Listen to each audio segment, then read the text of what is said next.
성경을 읽어보면 우리가 믿고 섬기는 하나님께서 쉬는 것을 대단히 중요하게 여기신 하나님이시라는 것을 알 수 있습니다. 우리 주님께서도 그러셨습니다. 수고하고 무거운 짐자들아 다 내게로 오라. 내가 너희를 쉬게 하리라. 나는 마음이 온유하고 겸손하니 나의 멍에를 메고 내게 배우라. 그리하면 너희 마음이 쉼을 얻을 것이라. 그러셨습니다. 천지창조 마지막 날 제6일에 아담이 지어졌는데 이 아담이 본격적으로 살기 시작한 날은 그 다음 날 안식일부터였습니다. 하나님이 그가 하시던 일을 일곱째 날에 마치시니 그가 하시던 모든 일을 그치고 일곱째 날에 안식하셨다 그랬습니다. 네, 이 창세기 2장 2절을 새번역 공동번역에서는 어떻게 번역했냐면 이른 날에는 하시던 모든 일에서 손을 떼고 쉬셨다. 그렇게 번역을 했습니다. 일곱째 날 하나님께서 모든 일에서 손을 떼시고 쉬셨는데 근데 막 창조해진 아담은 자기가 무슨 일을 한 것도 없는데 이제 막 살기 시작하는 시점임에도 불구하고 하나님의 뜻에 따라 그 인생의 첫날을 쉬는 것으로 시작했습니다. 하나님께서는 십계명을 통해서 이 안식일 계명을 다시 주셨습니다. 안식일을 기억하여 거룩하게 지키라. 엿새 동안은 힘써 내 모든 일을 행할 것이나 일곱째 날은 내 하나님 여호와의 안식일이라 그랬습니다. 그래서 안식일 날은 아무 일도 하지 말라 그러셨는데 왜 그렇게 명하셨느냐? 출애굽기 20장 11절 이는 엿새 동안에 나 여호와가 하늘과 땅과 바다와 그 가운데 모든 것을 만들고 일곱째 날에 쉬었습니다. 그러므로 나 여호와가 안식일을 복되게 하여 그날을 거룩하게 하였느니라 그랬습니다. 이스라엘 백성들에게 이렇게 말씀하시면서 안식일 계명을 지키라고 하신 하나님이십니다. 그러니까 하나님께서 이스라엘 백성들이 안식일을 지킬 때 무슨 생각을 하길 바라셨겠어요? 하나님께서 6일에 걸쳐 이 세상 만물을 만드시고 일곱째 날 쉬셨다. 이런 생각을 하길 바라셨을 것이라 그렇게 생각이 되어집니다. 그래서 우리는 주일을 지키지만 우리도 주일을 지키면서 하나님께서 하늘과 땅과 바다와 그 가운데 모든 것을 만드셨다. 그리고 그 모든 것을 보시기에 심히 좋았다라고 하신 그 하나님을 기억하면서 주일마다 창조주 하나님께 경배와 찬양을 올려드려야 하는 것입니다. 근데 레위기 25장에서는 그 하나님께서 이스라엘 백성들에게 장차 가나안 땅에 들어가 살게 되면 안식년도 지키고 좀 더 정확히 말하면 땅의 안식년도 지키고 그리고 희년도 지키라 그렇게 명령하셨습니다. 오늘 본문 앞에 1절부터 7절까지가 안식년에 대한 말씀입니다. 2절에 너희는 내가 너희에게 주는 땅에 들어간 후에 그 땅으로 유업해 안식하게 하라. 그 가나안 땅으로 하여금 안식하게 하라. 6년 동안은 밭에 파종하고 포도를 갖추고 소출을 거두고 하겠지만은 4절 일곱째 해에는 그 땅이 쉬어 안식하게 할지니 여호와께 대한 안식이라. 그래서 파종도 말고 가꾸지도 말고 거두지도 말라. 6절에 안식년의 소출은 너희가 먹을 것이니 너와 내 남종과 여종과 품꾼과 너와 함께 거류하는 자들이 그리고 7절에 보니까 네 가축과 네 땅에 있는 들짐승들이 다 그 소출로 먹을 것을 삼을지니라. 그러니까 하나님께서는 이스라엘 백성만 늘 생각하신 것이 아니라 그 들짐승들이 먹을 거리도 챙기시는 하나님이시다 라는 것을 우리가 알 수 있겠습니다.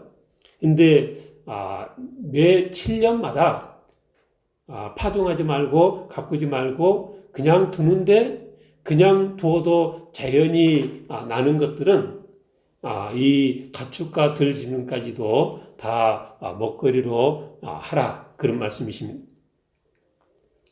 그리고 8절부터는 희년에 대한 말씀이십니다. 8절에 너는 7 안식년을 계수할지니 이는 7년이 7번인즉 안식년 7번 동안 곧 49년이라. 우리가 초등학교 때 구구단을 열심히 외워서 77에 49 우리는 다 그렇게 외우는데, 하나님도 성경에 보면은 숫자 계산이 엄청 우리하고 똑같습니다. 그래서 하나님도 77에 49 그렇게 하셨을까, 그런 생각도 해봅니다. 그렇게 7 안식년 동안 49년이 지나가고 이제 그 50년째는 7째 달 열흘날은 속죄일이니 너희가 뿔납할 소리를 내되 전국에서 뿔납할을 크게 불라. 너희는 50년째를 거룩하게 하여 그 땅에 있는 모든 주민을 위하여 자유를 공포하라. 이 해는 10절 중간에 너희에게 희년이니 너희는 각각 자기 소유지로 돌아가며 각각 자기의 가족에게로 돌아갈지며 그랬습니다.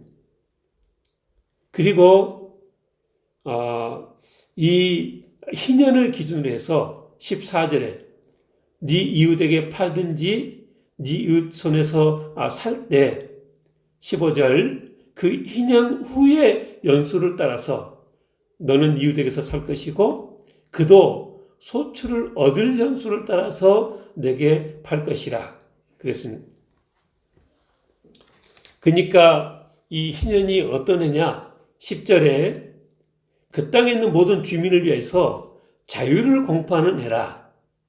다 자기 소유지로 돌아가고 가족에게 돌아가는 해라 그랬습니다. 그러니까 조금 설명을 하자면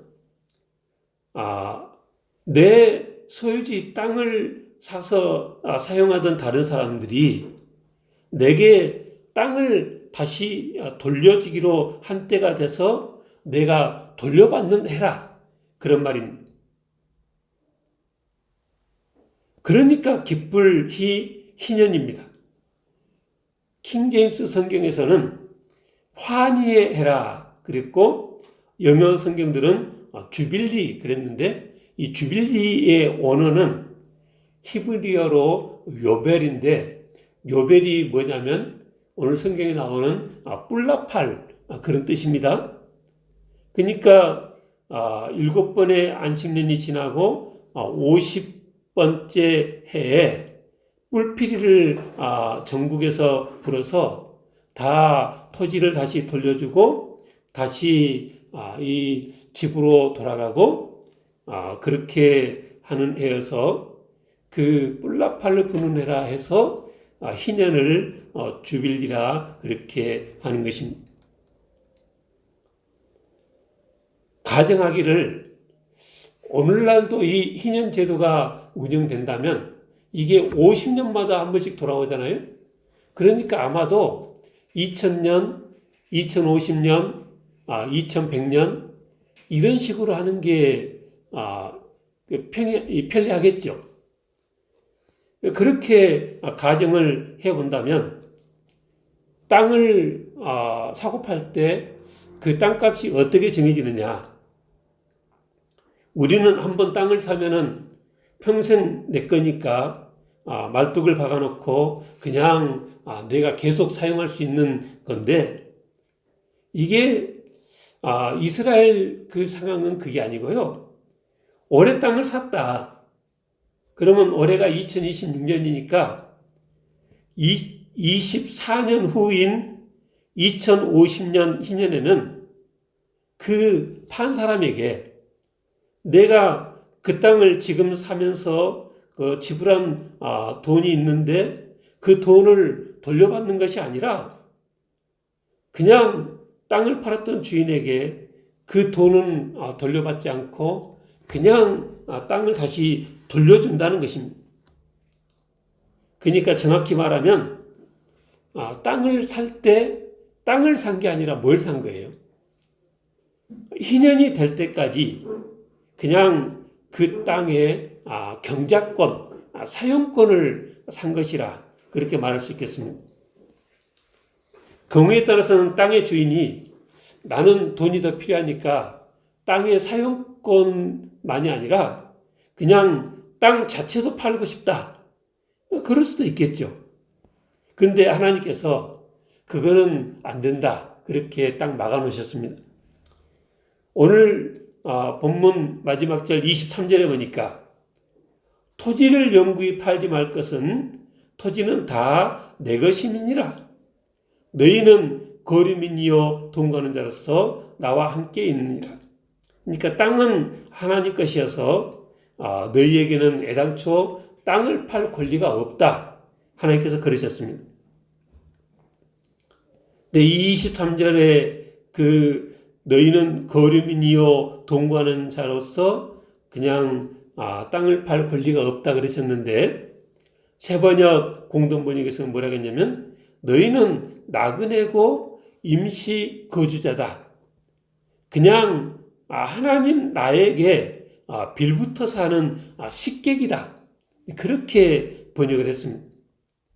그러니까 우리가 이 땅에 와서 땅을 사고 팔고 살고 있지만 그러나 엄밀히 하나님께서 세우신 기준은 땅은 하나님의 것이고 우리는 그냥 거기에 빌붙어 사는 나그네 임시 거주자일 뿐이라는 것입니다. 근데 그렇게 가난해서 희년까지 땅을 넘기게 되면 하나님께서 어떻게 말씀하셨냐면 그 땅을 친족 중에 가장 가까운 자가 물러줄 수 있으면은 그것을 돈을 주고 다시 사서 그 판 사람에게 이 판 사람이 다시 살 수 있도록 그렇게 해줘라. 그게 뭐예요? 토지 무르기죠. 24절에 너희 기업이 온 땅에서 그 토지 무르기를 허락할지니 그랬습니다. 그러니까 가난해서 돈이 없어서 땅이라도 팔아야 되는 상황이면 일단 팔았어요. 팔았는데 이제 팔고 나니까 이제 그때서 소문이 나는 거죠. 그래서 뭐 그것까지 땅을 팔았어 나한테 말하지. 이제 그래서 그 가까운 친척이 그 돈을 대신 주고 땅을 다시 돌려받으면은 이제 자기 땅을 원래 이제 경작하던 것을 다시 쓸 수 있게 되는 거죠. 아니면 자기가 어떻게 해서 돈이 생기면 다시 이 무르기를 하든지 하는 것이고 그럴 때는 몇 년 동안 희년까지 남았냐에 따라서 그 돈을 계산해서 나머지 차액을 이제 주고 다시 물러라. 근데 그렇게 해줄 사람이 아무도 없으면 그냥 희년까지 가는 거죠. 희년까지 가면 누가 돈을 주고 물르지 않았어도 다시 그 사람에게 돌려줘라. 이게 하나님의 이 지침이십니다. 땅만 파는 게 아니라 집도 팔 수가 있는데 29절 이하에 보니까 성벽 그러니까 성으로 둘러싸여 있는 그 안에 있는 집을 팔 때하고 성벽 밖에 있는 집을 팔 때가 다르다. 성벽 안에 있는 집은 팔아가지고 1년 안에는 물르면 물러줄 수 있는데 1년이 지나면 그때부터는 물러주는 것 없이 산 사람이 영원히 그냥 이 자기 소유로 하는데 근데 성벽 밖에 있는 것은 그냥 땅을 판 것과 매일반이어서 그냥 토지를 물은 것처럼 그 집도 다시 물러줄 수도 있고 아니면 희년에 다시 돌려주고 그렇게 해라. 근데 32절에 레이족 속의 성읍 안에 있는 가옥은 성읍 안에 있는 가옥이지만 레이족 속의 모든 것들은 그게 사고 팔 수 있는 것들이 아니니까 토지를 물은 것처럼 희년이 있을 때 다 다시 돌려줘서 원위치 시켜줘라. 그리고 39절부터 보면은 그렇게 해서 형제가 가난해서 땅도 팔고 그래서 이제 빌붙어서 그렇게 살게 되면 그를 39절에 종으로 부르지 말고 품꾼이나 동거인 같이 함께 있게 해서 희년까지 너를 섬기게 해라. 그러다가 희년이 되면 그와 그 자녀를 다 다시 그 조상의 기업으로 돌아가게끔 해라. 왜 종으로 부리면 안 되느냐? 42절에 그들은 내가 애굽 땅에서 인도하여낸 내 종들이니 종으로 팔지 말라. 종을 삼으려면은 44절에 네 사방 이방인 중에서 취하라. 그러니까 성경을 보면 하나님께서 종 제도를 인정 안 하신 게 아닌 거죠. 근데 네 동족은 내 종이니까 하나님의 종으로 하나님께서 삼으셨으니까 그가 혹시 몸이 팔려도 그렇게 가혹하게 대하지 말고 품꾼이나 동거인으로 대해서 너를 섬기게 하라. 이런 세부적인 지침들을 하나님께서 주신 것입니다. 하나님께서 이렇게 안식일 계명 또 안식년, 희년 이런 계명들을 주셨는데 생각해 보면 안식일 계명 지금으로 하면은 주의를 지키는 것은 그거는 우리도 잘 하고 있다 그렇게 생각이 되지는데 근데 안식년, 희년은 이게 구체적으로 생각해 보면 말씀대로 그렇게 하는 게 쉽지 않아 보입니다. 오늘 본문에서 하나님께서 하시는 말씀을 봐도 하나님께서는 이스라엘 백성들이 안식년과 희년 제도에 순종해서 매 7년마다 농사를 안 짓는 것에 대해서 힘들어 할 것으로 그렇게 보고 계신 것 같습니다. 그래서 하나님께서 이 명령에 믿음으로 순종하면 19절 땅은 그것의 열매를 내리니 너희가 배불리 먹고 거기 안전하게 거주할 것이라 그렇게 말씀해 주시는 거죠. 그리고 하나님께서도 이런 명령에 대해 사람들이 20절 우리가 만일 7째 심지도 못하고 소출을 거두지 못하면 우리가 무엇을 먹으리요? 그렇게 반응할 것이라고 미리 예상하셨던 것 같습니다. 해마다 농사 지은 것으로 다음 추수까지 먹고 살아야 하는데 한 해 농사를 안 지어버리면 그 다음에는 어떻게 먹고 살라는 것인가?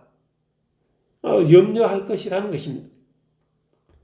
그래서 바로 이어서 하나님께서 이 문제를 어떻게 해결하실지에 대해서도 말씀하셨습니다.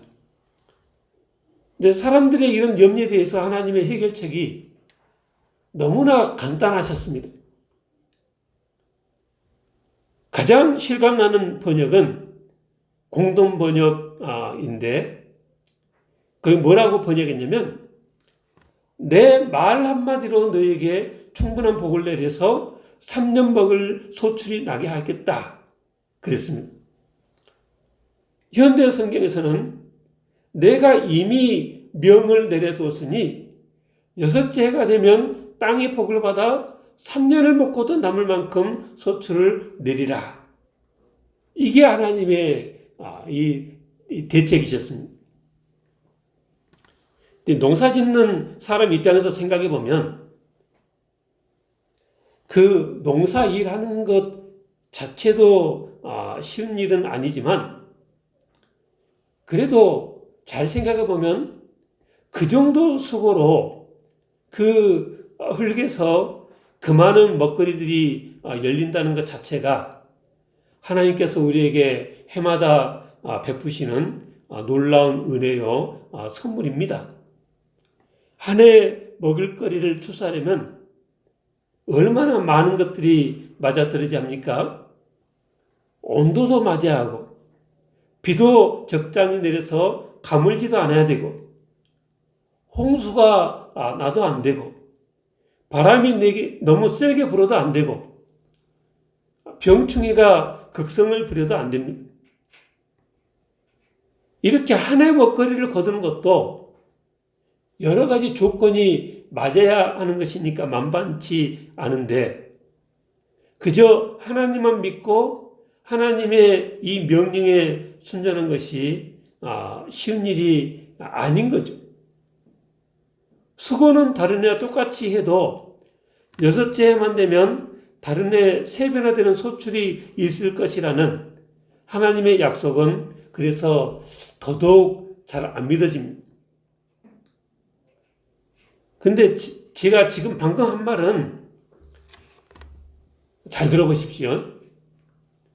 사람들이 하나님의 이 안식년과 희년을 지키라는 명령에 대해서 앞으로 여러 해가 지나서 그러니까 이제 가나안 땅에 들어가서 온 주민들을 다 쫓아내고 거기서 농사를 짓기 시작해서 일곱째 해에 지켜야 하는 그 안식년에 대해서 그때부터 생각해 보면 지금 한참 전인 지금 시내 광야에서 생각해 볼 때 앞으로 시간은 많이 남았지만 그래도 그때가 돼서 안식년을 지키고 희년을 지키는 것은 생각해 보면 그 참 그렇게 하기가 힘든 일이 아니겠냐 이렇게 생각이 들 거라는 것입니다. 왜 사람들이 이런 생각이 맞게라도 하듯이 구약 실제 역사에 있어서도 이 안식년과 희년은 잘 지키지 않았습니다. 말해 뭐 하겠어요? 안식일도 잘 안 지켰는데. 그 사람들은 이 안식년 희년 제도는 순종에 지키기에 너무 어려운 요구를 하나님께서 하신 것이다. 우리가 은연중에 그런 생각을 가지고 우리가 신앙생활을 했을 수가 있습니다. 근데 제가 지난 주간에 이 설교를 준비하면서 가만히 생각해 보니까 그 이스라엘 백성들이 안식년, 희년을 안 지켰다는 게 그게 더 놀랍더라고요. 어떻게 안식년, 희년을 안 지킬 수 있었을까? 오히려 그런 생각이 들었습니다. 무슨 말이냐면요. 이 안식년을 지켜야 하는 해가 이제 내년으로 다가온 그 여섯째 해를 한번 구체적으로 생각을 해 보십시오. 하나님의 말씀이 안식년을 지키면 그래서 일곱째 해 농사를 안 짓고 땅으로 안식하게 하면 그 다음에 여덟째 해에 농사 소출이 3배가 되게 하시겠다. 그 말씀이 아니시죠? 그 말씀이 아니시고 안식년 1년 전 여섯째 해에 평소보다 3배나 더 수확을 거둬들이게 해줄 테니까 그래서 제 9년까지도 먹을 수 있을 만큼 수확이 많이 되게 해줄 테니까 일곱째 해는 농사를 짓지 말고 땅으로 안식하게 하라. 하나님의 말씀이 이거였습니다. 그러니까 나중에 가나안 땅에서 첫 번 안식년 이제 다가옵니다. 안식년 바로 전해인 여섯째가 시작이 되었습니다. 근데 그 여섯째가 시작됐을 때 농사가 어떻게 됐겠어요? 다른 해하고는 비교도 안 되게 농사들이 너무나 잘 되는 거죠. 열매도 더 많이 맺고 추수하기 전부터 야, 하나님 말씀이 빈말이 아니셨네. 날마다 논밭에 나가보면 그게 확인이 되는 나날이었을 것이라 그렇게 생각이 되집니다. 그리고 하나님께서 말씀하신 대로 정말 다른 해 3배나 수확을 거두게 됐다는 거죠. 근데 제가 생각을 해봤는데 이렇게 3배씩 수확을 거두게 하실 필요가 없지 않으셨을까? 왜요? 어차피 8째 해 안식년이 끝나고 8째 농사를 지으면 또 해곡식이 나오니까 그냥 2배 수확만 돼도 되는데 하나님께서 너무나 좀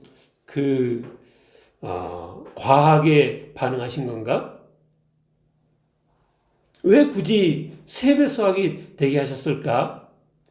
그런 생각을 해봤습니다. 근데 생각 중에 이것도 그렇게 이해가 되더라고요. 무슨 얘기냐면요. 이게 6번은 안식년 후에 농사 짓는 것이 맞지만 근데 7번째 안식년 때는 어떻게 되는 거예요? 7번째 안식년 때는 그 다음에 희년이 오니까 연속해서 2년을 농사를 짓지 않아야 되고 그러니까 그때는 3년치 소출이 필요한 거죠. 그래서 하나님께서 그 7째 안식년 희년이 이어지는 그런 때를 감안해서 그래 그냥 이 보너스로 매 안식년마다 그냥 3배씩 주마. 아마 이렇게 하시지 않았을까 그렇게 생각이 됩니다. 그러니까 무슨 얘기냐면 그 6째 해에 이제 안식년을 첫 번 안식년 그 한 해 전 6째 해 농사를 지을 때 날마다 논밭에 나가서 하나님께서 약속하신 대로 이게 그렇게 되어간다는 것을 1년 내내 지켜봤는데 그 다음에 안식년을 3배나 거뒀는데 그 다음에 안식년을 안 지킨다는 것이 그게 더 이상하지 않느냐라는 거죠. 그럼에도 불구하고 역사를 보니까 이스라엘 백성들이 안식년도 안 지키고 희년은 더더욱 안 지키고 그랬던 것을 보면 참 사람이라는 게 놀랍습니다. 하나님의 대책은 너무나 간단하셨습니다. 그저 말씀 한마디 하시면 평년에 3배 되는 소출이 날 것이라 하셨고 그대로 됐습니다. 근데 이것도 못 믿을 일도 아닙니다. 선악과 열매로 그렇게 하나님 앞에 아담이 벌을 받을 때 하나님 뭐라고 하셨어요? 땅이 너로 말미암아 저주를 받고 너는 평생 수고해야 그 소산을 먹을 것이라. 하나님의 이 말씀 한마디에 그때부터 땅이 소득을 이 소출을 덜 내니까 그래서 이 모든 사람들이 이 얼굴에 땀을 흘리면서 수고를 하게 된 거죠.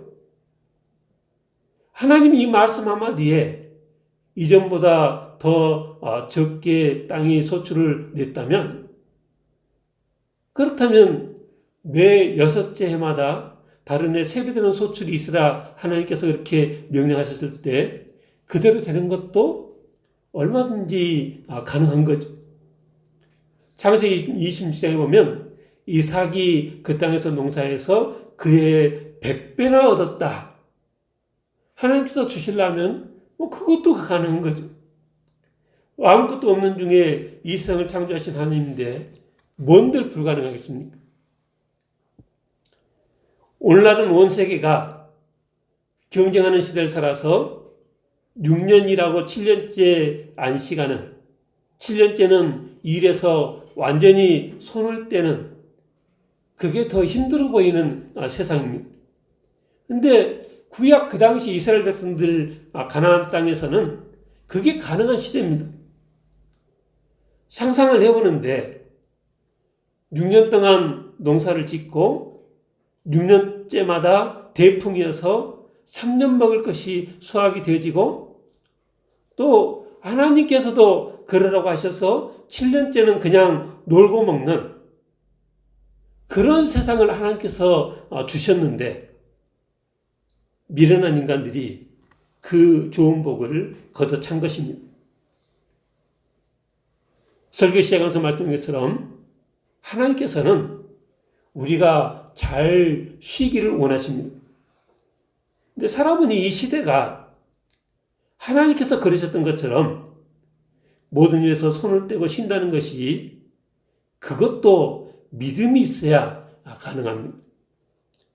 이스라엘 백성들은 하나님께서 모든 대책을 다 세워주시는데도 불구하고 안식일을 지키지 못했고 안식년도 희년도 지키지 못해서 하나님 주시는 쉼의 복을 누리지 못했습니다.